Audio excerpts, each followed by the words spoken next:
And so I promised to look further into the King of William competition between can't think of his first name now, Moffat from the Gold Rush era. And the Gold Rush era resurfaces um, in regard to all those people who have lineage and have enjoyed entitlements and stolen other people's, as in uh, long term resident, as in natural born American citizens or legal residents of a state of the United States. Um, Illegal immigration comes into play, which I've never heard the perspective of United States resident citizen view or point of view or perspective in regard to assessing the mm, gold rights of people who were assumed to be United States citizens at the time of the gold rush. And I think I'm presenting a valid argument uh, based on my experiences in present day history. And what if Mr. Moffat nor Mr. King of William, what if neither one of them were United States citizens? What information I can find uh, in regard to King of William, the coin that he printed, or printed isn't the right word, but stamped, and I think there's a more prestigious uh, um, term used, but I can't think of it, and I can't specifically find it uh, right now. So I'm just going to use the word stamped. Um, the coin that King of William stamped, James King of William, is associated with East India and the EIC, which is, let me see if I can find that specific information again.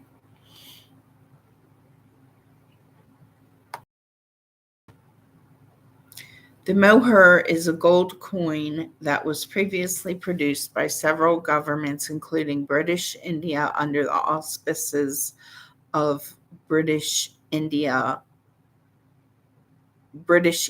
India Company, EIC. Other lands that minted the moher were the Mughal Empire, the Kingdom of Nepal, Persia, and Afghanistan. And this is really very, very, very significant information, and not really talked about. Because if this guy came over, and the short history that I can find of him, it says, and this internet site page, again, because I don't know how to reproduce it within the video that I'm creating, not to be associated or linked with any kind of pornographic uh, internet sites, but my concern is that I'm being used for such purposes, and I don't want to be. So there's my and I'm looking over that way, even though there's no one over there. I don't know why I'm glancing over that way, but the internet site that I'm looking at, My Gold Rush Tales, John Rose Putnam, um, then is James King of William, March 5th, 2012, by John Putnam. I'm going to see if I can find any other identifying information in regard to being able to locate. It seems like because there's not really a long uh, internet site address. It seems like if you put in My Gold Rush Tales and the name James King of William, anyone can easily find this page. And it says, and I quote, "It was in the midst of this period of economic depression that James King of William began publication of the Evening Bulletin, an act that would lead to his murder and the second coming of the Committee of Vigilance.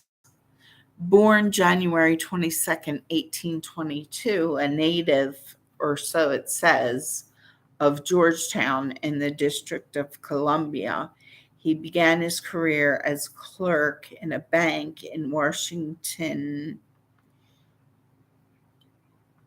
in 1841 and married 2 years later. But my question is, if he was a native of the United States, a native of Georgetown in the District of Columbia, why did he fight to coin a coin in the uh, economy of British East India, the EIC? So my question is, my belief is that James King of William might have been an immigrant from East India sent by his possibly royal family over there, and I can look into that further in a future happening. If he was sent because there was stirrings globally about the gold rush in Colorado and California and other surrounding states, certainly other countries whose family had wealth would have scurried to send one of their family members or a representative thereof to obtain and monopolize as much of the gold that they possibly could. I think that's a reasonable theory.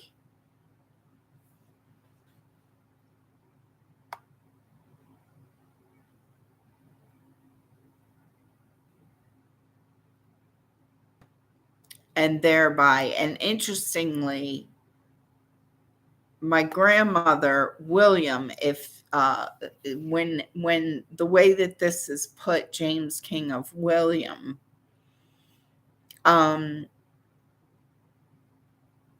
my grandmother Betty Williams has a facial characteristics of the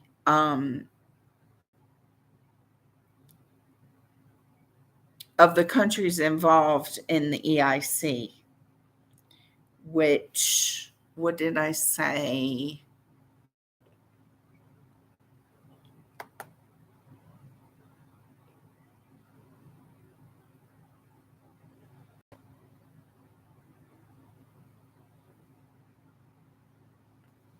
Persia, Nepal, and Afghanistan. And I would say that my grandmother's facial likenesses were of an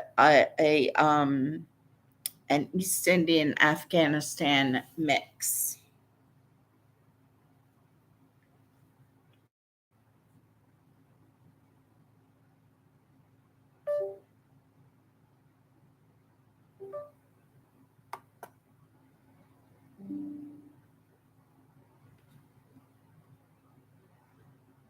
And again, now I'm smelling a cheap men's cologne, which is a really nice smell because it has a smell like a man who hasn't showered and has or bathed for quite some time and just sprayed on some cologne.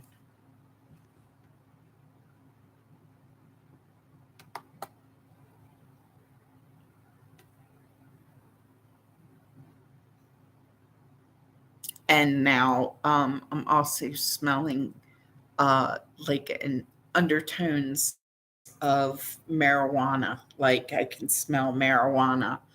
Like and I'm not smoking any. I don't have any. Well, I have some in my cabinet, but I don't smoke it. I cook with it, and I haven't used any for quite a while now. But right now, I'm smelling it.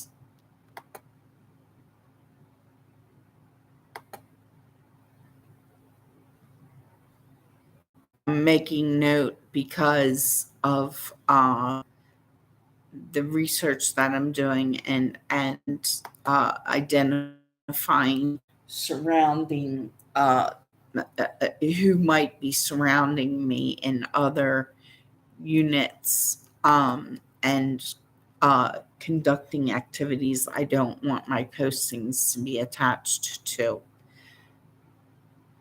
and might be involving my biological children, where I want my biological children returned to me, but I don't want any kind of now I've got 2 tabs open, and one tab is got my live stream working from the left, like the camera is pointed from this side, and the other tab is pointing from this side.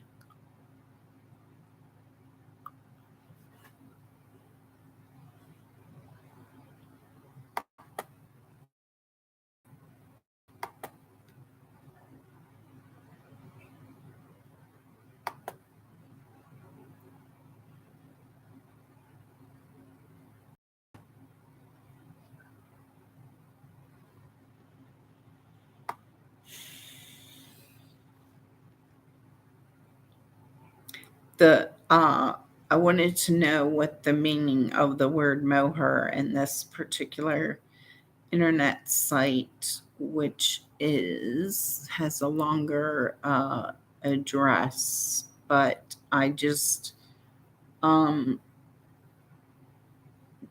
typed in mohair of East India, and like different information comes up, almost like a page out of an encyclopedia. Um, and the definition of the word now I can't find where it was just on this very page. So let's scan. Okay, here it is. People also ask, what is the meaning of mohair?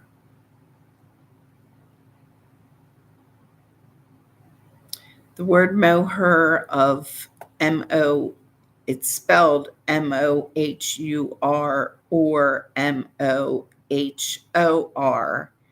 is from the Persian word mur, Muhr,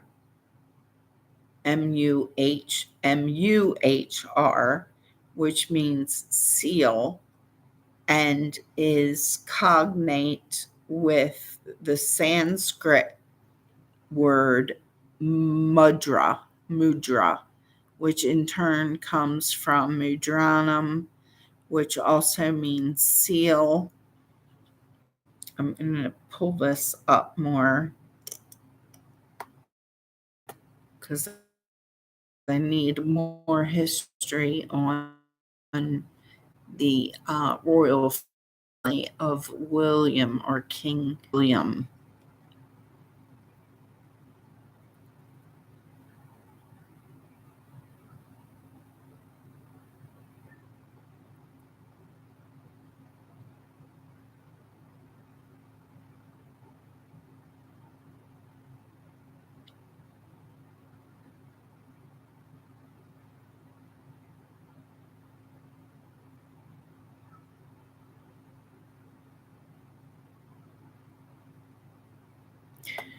Gold mohurs issued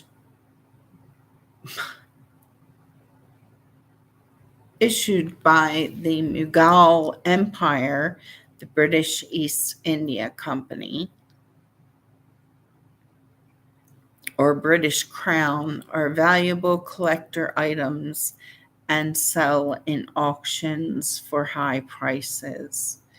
The double moher, minted between 1835 and 1918 with a value of 30 rupees, is the highest denomination circulating coin issued till date. An 1835 double moher was sold at Bangalore auction for 11.5 lakhs, making the highest ever coin bid in India. Now, because of cultural language and crossing intermingling of cultures, and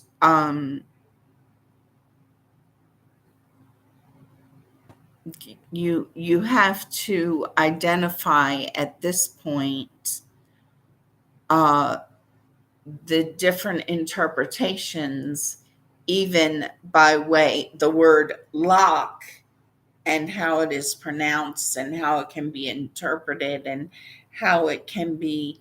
So it can be a lock, like as in a door lock. It can be interpreted um, audibly, I'm talking about, um, as a lock, as in lox and bagels. It can be interpreted audibly as in a lock, as in a lake, LOCH. They're the most immediate ones that I can quickly, just off the top of my ironically off the top of my head, because I found a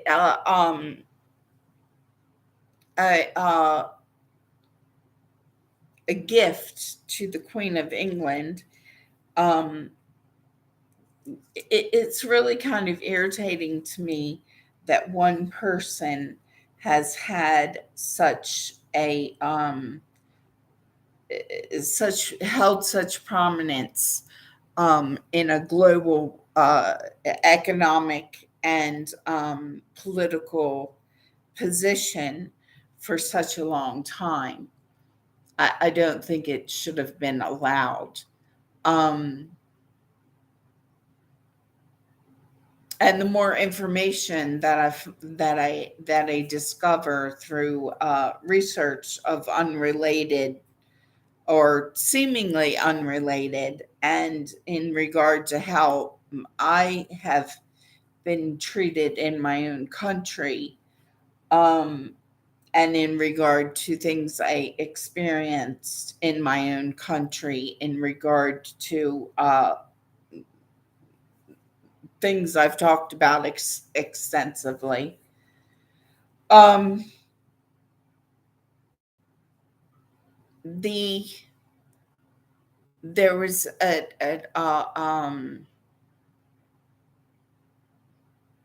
a piece of jewelry which I posted on my Facebook page, which when I find this information, it almost comes flooding at me, and there's so much information flooding at me that I can't get it posted fast enough. I can't get it.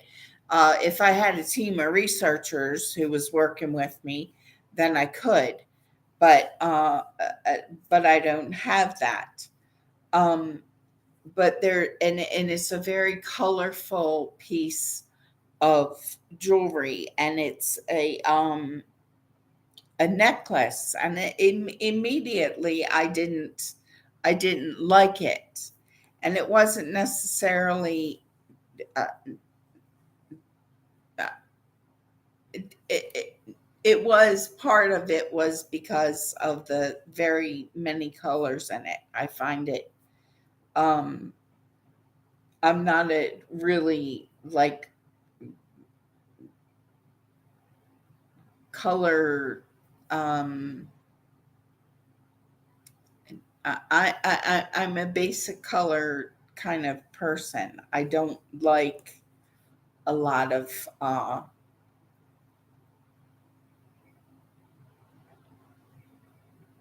particularly in regard to jewelry, like the idea of mother rings. Fortunately, my children uh sort of, I don't want to say the word bland, but our colors are diamond yellow and um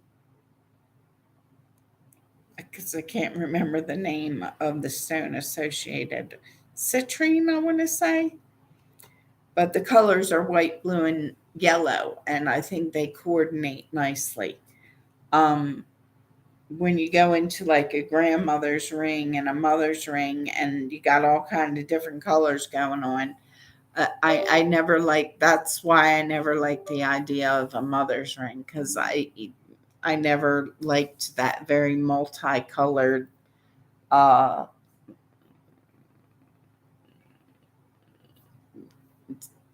stones together. As jewelry, it just seems very, to me it seems very uh anyway, what it seems to me isn't the point.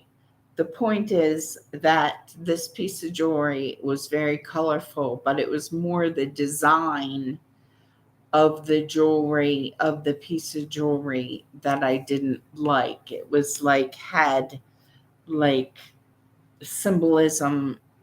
To me, I interpreted as like snakes crawling and encircling the top of a person's head. And as a queen, or as anyone, I wouldn't want to receive such a type of a design of jewelry. And I myself have received jewelry that I've talked about in retrospect, that I would have never accepted had I known the meaning behind it. One being, for instance, the very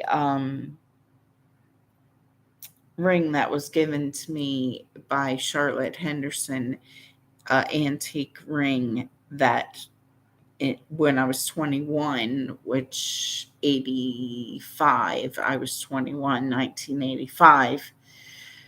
Um, at the time, she probably knew, but I didn't have any idea that it was funerary ring. Like, it was produced to bury with the person, with a person in their going to the grave. And I don't And that's what it was categorized as. And the fact that it didn't go with my great grandmother Williams to her grave, and instead it was given to me when I turned 21. It's that type of thing. Jewelry, younger people should know if they don't know. Per, Antique jewelry, you should know the history of because there is a cultural association and purpose for pretty much every piece of jewelry that's created. And the closer to the original design that the jewelry is made, the deeper the intent, the deeper the, I don't want to say curse of, but I think in retrospect that um, you should know the history and the purpose of the design of the ring, the provenance. Just because it was passed down from generation to generation by royalty, that might not be such a good thing. Um, so anybody who knows anything about antiques, the provenance of an artifact or a piece of jewelry or furniture or whatever it is that you're talking about is the history of that piece and the story behind it. And a lot of times the purpose for the jewelry isn't as forthcoming as a person would like it to be. And as a youth who admired that particular ring, I don't remember. I remember it being in my great grandmother Williams's um, jewelry collection, but I remember more hands on admiration, like, gosh, this is so pretty, kind of thing. It was supposed to be buried with my grandmother Williams because that's what it was created for. It was funerary jewelry. And so this particular gift necklace that I found uh, and was presented to Queen Elizabeth. And I personally don't know, obviously, what events she wore this piece of jewelry at or for what purpose, but I would have paid more attention if I were her to the design of the necklace and not necessarily pertaining to the number of colors of different um, um, but what was the political, kind of like in retrospect, what was France's uh, true true sentiment behind the gift of the Statue of Liberty? That kind of question, the question no one really wants to make public because it's a sort of a more of a kind of gift. Like, here's what we really, while we were designing it, and there was really this deep seated sort of resentment and jealousy and the battles and that kind of thing. And that energy and that possibly very purposeful motivation behind the creation of that piece of furniture or that gift or that I personally, when I give gifts, I give great thought into the gift, as in I want the person, my motivation is to present to the person a gift that they'll enjoy in a positive manner, and that will bring good joy to their life. That's my perspective, or my motivation. And I always have to say that because I don't want anybody to carry off, to the best of my ability, uh, a misinterpretation of any gifts that I've given anybody in the past, the way that some have been given to me. For instance, the funerary ring, and the fact that I can say that my life has been, um,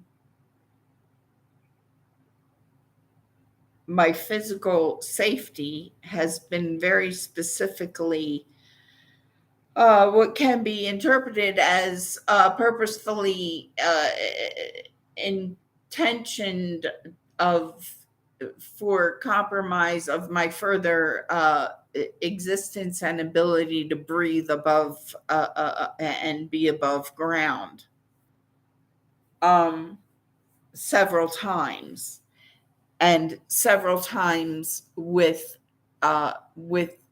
obvious purpose. And the most screaming one comes to me within the automobile accidents riding up the canyon in 2005, where I was very innocently on my way to pick up my paycheck on a Friday afternoon, or actually Friday, or not really early morning, but up to the King Supers in Evergreen, where I was working at the time, in the uh, in the bakery department. And there happens to be a gentleman who's appearing in my path, who frequented that Evergreen. I know there's a lot of people, but for some reason, at the time, my attention was drawn to this gentleman, and I didn't find him. He was much older than me, and at the time, I was approximately 42 years chronologically speaking old, and he was probably um, the only interest that I can identify in that man was a notice, uh, uh, uh, um,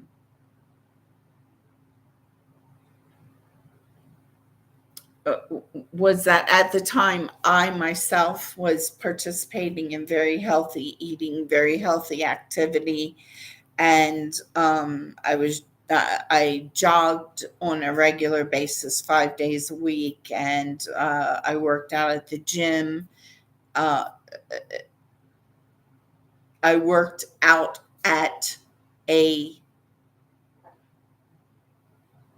workout center. I don't like to use, excuse me, the word gym, because now this person named Jim comes in like a slider.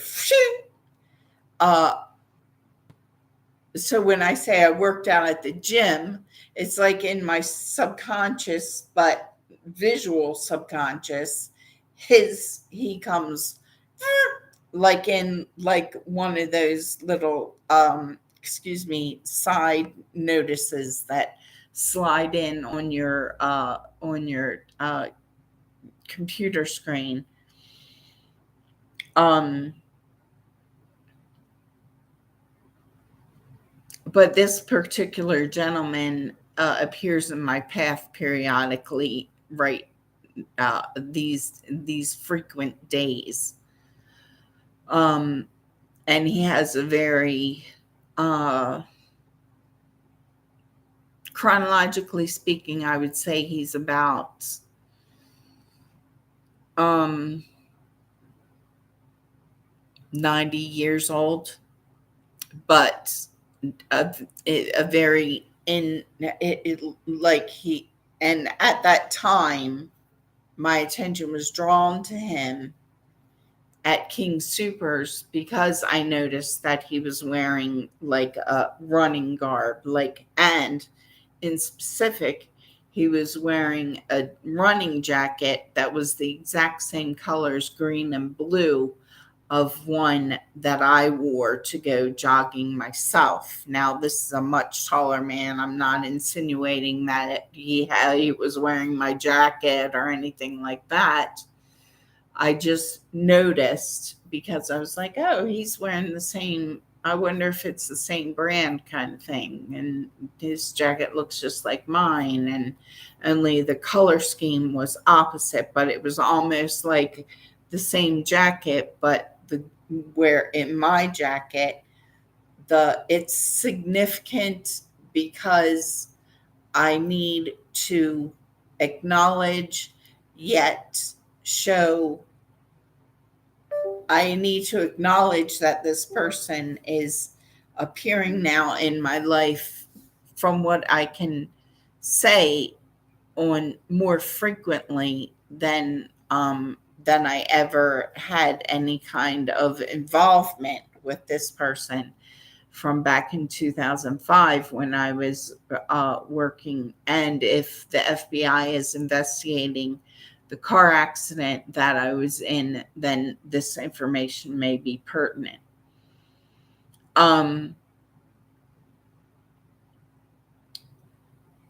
He, I would say chronologically right now is approximately 90 years old. And at the time, and I chronologically right now am 58 years old. And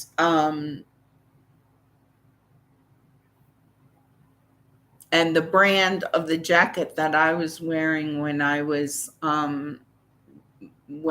jogging at the time with that same color scheme, but and it's almost like it was the exact same style jacket, but and the same fabric and everything, but where like the green on my jacket, his jacket was the navy blue, and the navy blue on my jacket was the green on his, and mine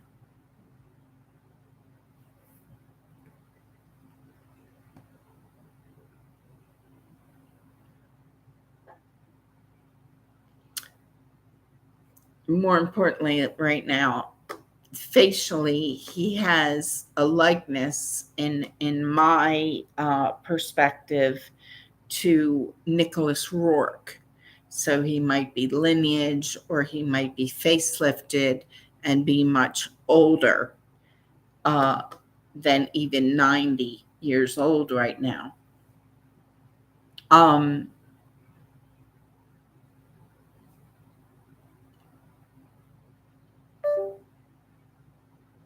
And Nicholas Rourke is a mystic. Nicholas Rourke is within that persona or alias Nicholas Rourke. He was a Scot. He represented Scottish Tibetan Buddhism, and the significance, which I've been trying to find further information of, the significance of information that, like, again, I had never heard of Nicholas Rourke before, but he came into my knowledge base system during research of something else. And now I can't remember what that was. But Nicholas Rourke is, like I was saying, a Scottish mystic Buddhist. And his wife had displays herself, and I can't remember her name. In other words, marketed herself more visually uh, as a mystic. And Nicholas Rourke marketed himself more as a Buddhist. Um, so their marriage was obviously an alliance of those cultural belief systems. Um,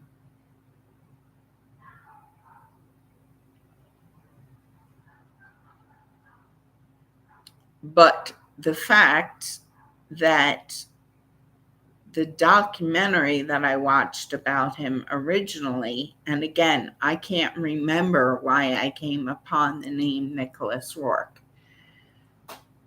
but it involved the Flatirons building in New York with the black cornerstone, JMJ, and the date I think it's 1929, or it's 1020. Can't be 1029 because that's not the year the building was built. I think it was 1929. And I tried to find the documentary even within my Facebook page because I know that I posted it and I can't find it. I know that I posted that and I can't find it. And that might be because my own lack of sort of experience, practice of being able to locate what to plug in, how to find it within my own Facebook page. But I also can't find it very easily when I look for it on the internet. But that information, as far as the Masons and a master plan and the initials JMJ being associated with Jesus, Mary, and Joseph, and also being associated with my first daughter's initials, that's where it comes into an alarming association for myself and in regard to my first daughter, because I never realized even before that that my daughter's initials were the same, Jesus, Mary, and Joseph. I never had and there's my right hand on my Bible. I never had a realization that my daughter's initials were the same as Jesus, Mary, and Joseph, as in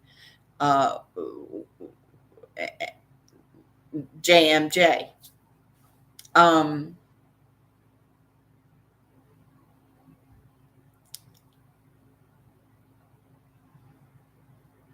However, again, comes into play as a cornerstone, and the year that was involved is the number of my birthday, and I can't remember the year.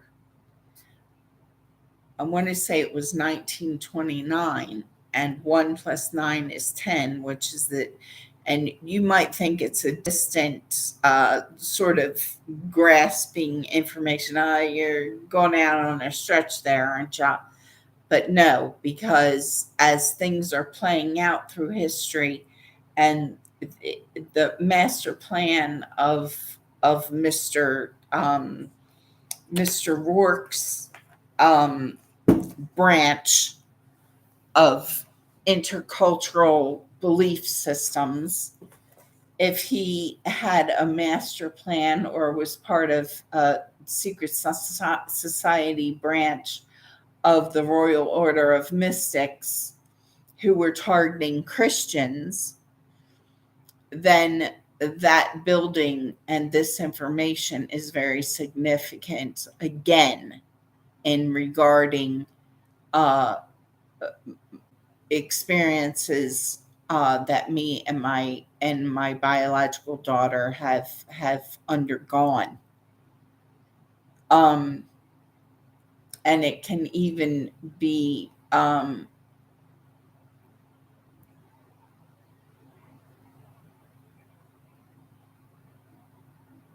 considered that part of that master plan was uh, in the evolution, as in the evolution of Mr. Rourke's physical being existence. And on behalf of the brotherhoods he was a member of, that Christians and were going to be and supposed to be the cornerstone of, in other words, it's like a symbolic expectation or confession of what his intercultural minglings expected of Christians, um, being the cornerstone of, because I don't know where those initials came from. Um, he designed that building, or he was behind the architecture of that building, and thereby possibly all of the Flatirons buildings. Um,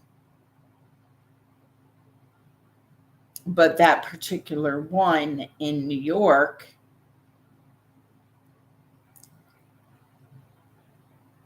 might have been part of a master plan, as in one of his and his brotherhood's assignments of responsibility to Christians.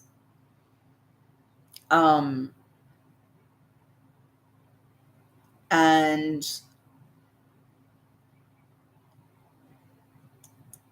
because of the experiences that I am constantly having, and I know that my daughter constantly has, that instead of having my own children around me and being surrounded and among the chronologically aged persons, populations, members of population that I am, 58 years old.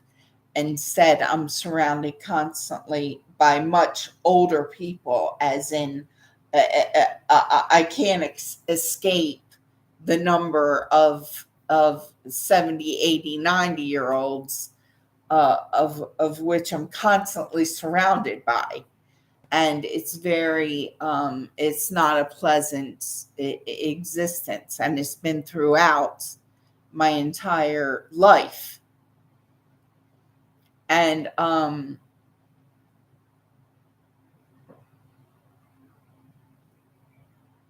because it's energy, life, uh, uh, absorbing to be constantly surrounded by people who are anywhere from an entire generation older than you, and into several generations older than you. They suck the life out of you. Uh, uh, Energy. And I often speak about, I'm 58 years old and I feel like I'm 90. Um,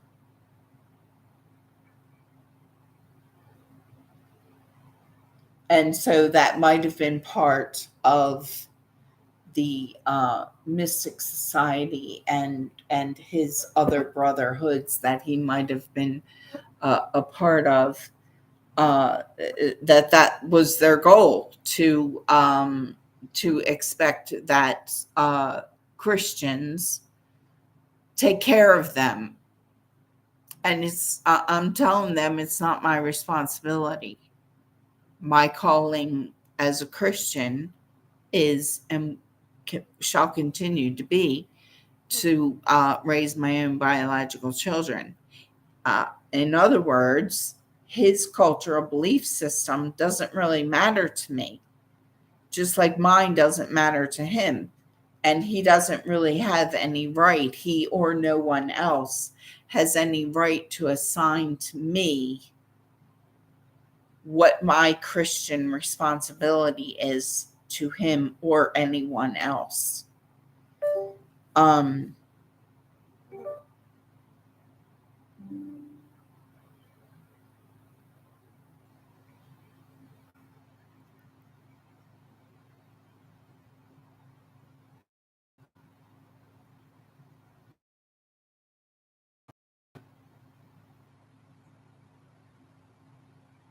and in which I've never been able to actually do. Part of my, I found that to be an alarming sort of realization. But then further, the fact that I'm in an area that is called and assigned Flatirons by the company that I worked for, which called itself RAS Builders. And there's Flatirons. The Brown Palace in Denver is a Flatirons building.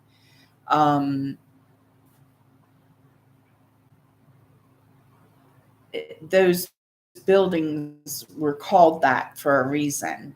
And I'm trying and have been needing to get to the bottom of the origination or the origin of why those buildings were designed in that manner. Because I get the bow. I'm not a boat person, so bow and stern. I'm thinking that the bow is the front of the boat, or is the bow the stern? Anyway, those buildings, the Flatirons buildings, are designed and they look like the front of a ship. And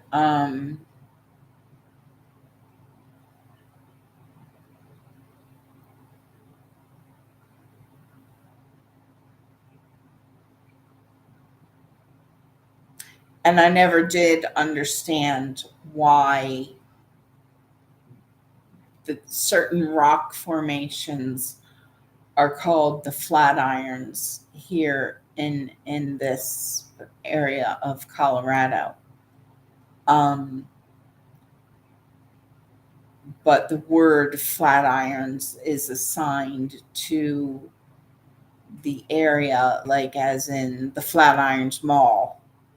There's a mall called the Flatirons, and there's an area now that has been expanded to be called almost. It's almost like it's evolving into the name of a town.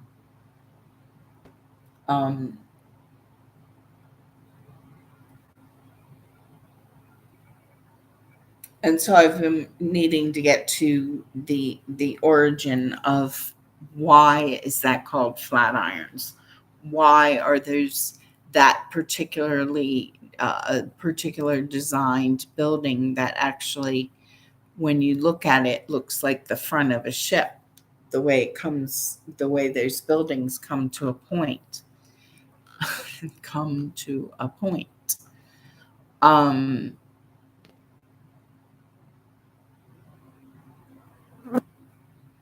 And the only other association I can think of is like, which doesn't really seem to have Flatirons. When you think of a Flatiron, I think at some point I started wondering if there was some kind of association with a need to use the terminology uh, within the building industry as a identification of a place where information is buried, like in the cornerstone of the building, or the cover up of corruption, white collar crime. These are the kinds of things that have run through my mind in trying to identify the origin of that Flatirons and why it was assigned to that style of architecturally shaped building.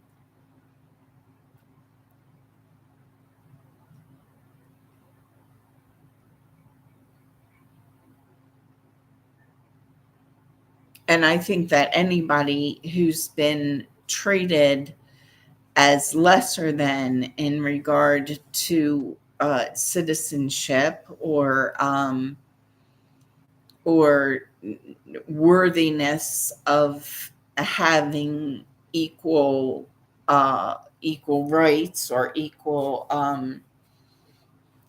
financial um, accumulation, um, might might want to know an answer also.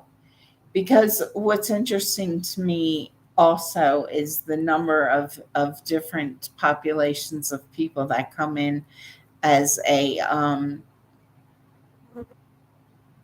as in a takeover sort of thing, that they don't realize that every takeover, and again this is from an observation standpoint of someone who's one resided in the United States my entire life from at least 1968. Uh, I actually, the 1968 to other time periods is in regard to my Maryland residency. My United States residency is from April 10th, 1964 to present day. And and so and in observation of and watching these people come in from different countries in a takeover sort of manner, that it's all always very temporary, and they always all as a population go into the pocket of the candidates who is at hand, because of the privileges they are granted. And again, you can say that you have to say allegedly. I don't feel like I have to say it allegedly, because I've observed it again and again. Um, and so they come in as new citizens and they feel like they're being treated with all this privilege because they're being granted uh, all these privileges, while people such as myself, my rights have been stomped all over.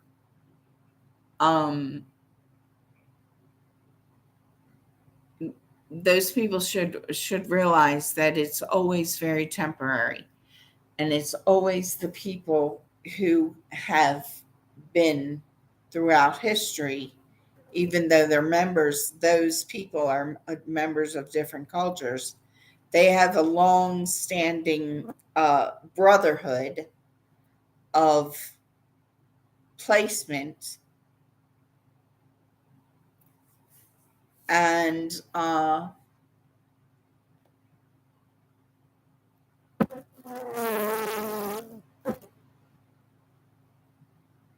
and it's an elitist group of members of intercultural uh, um, alliances. But it's not a friendly alliance, and as those alliances resurface, because it's the same people lineally, as in lineage, as in it looks like the exact same person. So either this person is like 150 years old, right, 150 years old right now, or it's his lineage that was here and in this placement in politics and this placement and this placement. So it's the same uh, people. It's never one population of people who wins for the long haul, but it is the same.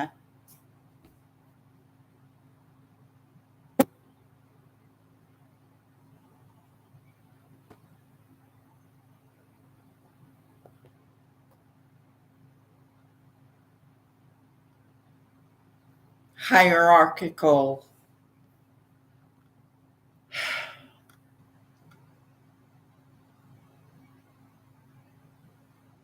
And as a woman, from what I can observe and what I've experienced, again, to say that as a woman who's not willing and was never willing and did not realize the way politics work or have worked, and I don't care how they have worked, I care that my rights as a human being, as a Christian, as in as in a biological mother of my own biological children and grandchildren, um, I have not experienced not even equal rights, nor given information about um,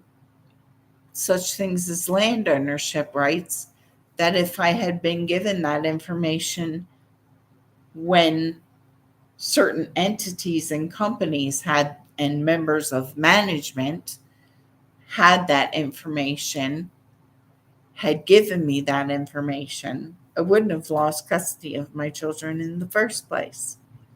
There would have not been any battle with the state of Colorado in regard to custody of my biological children. And there wouldn't be so many sickening people uh,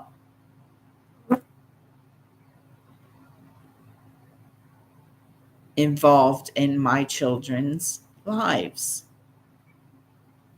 And again, sorry for my very facial uh, display of distaste for the things that I am realizing has gone on.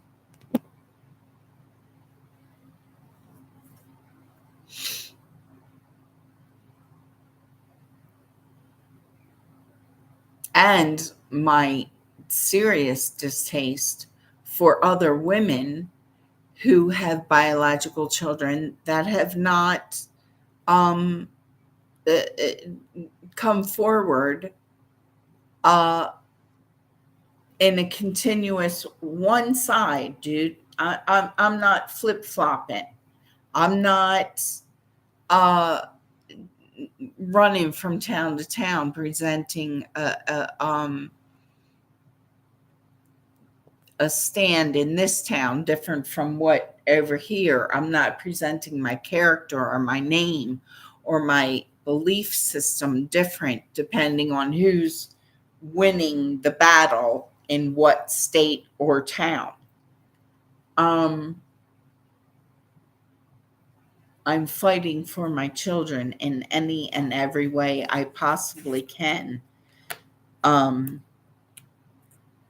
and for the futures of the youth uh, uh, generations. And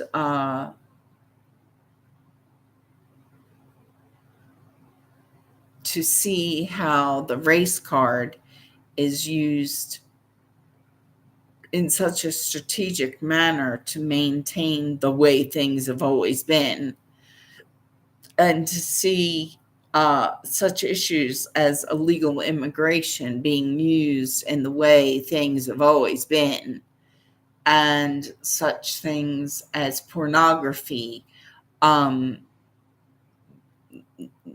in in strategies as the way things have always been.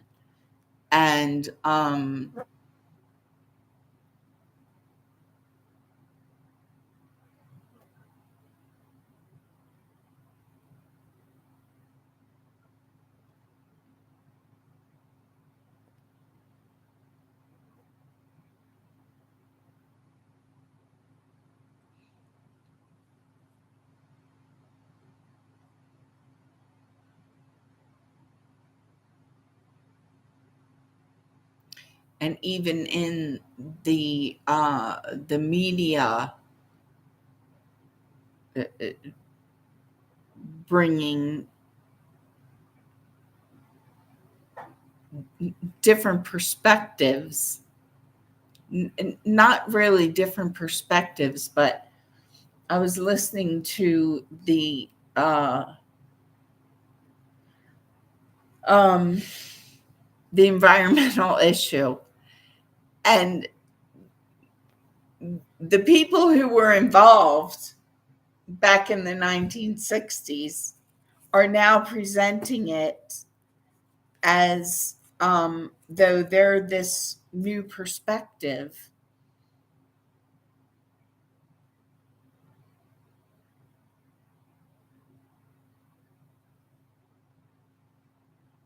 because they now have aliases, and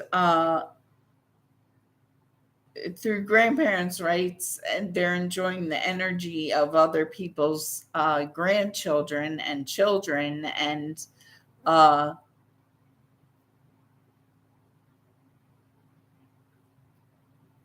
it's all strategically very distasteful. Like somebody sprayed Brill cream in my mouth, or the smell of stale men's cologne, or the smell of stale women's cologne. My great grandmother Williams's, not Betty Williams, but Anna Williams, Chantilly lace that sat on her dresser when I was a little girl. That was practically an antique looking. It was an antique looking little bottle. So I don't know when Chantilly lace was first produced, but if it was when my great grandmother uh, Anna Williams was when she was a little girl, and she had saved this bottle from her youth. It's kind of a stale, kind of gross smell, um, morbid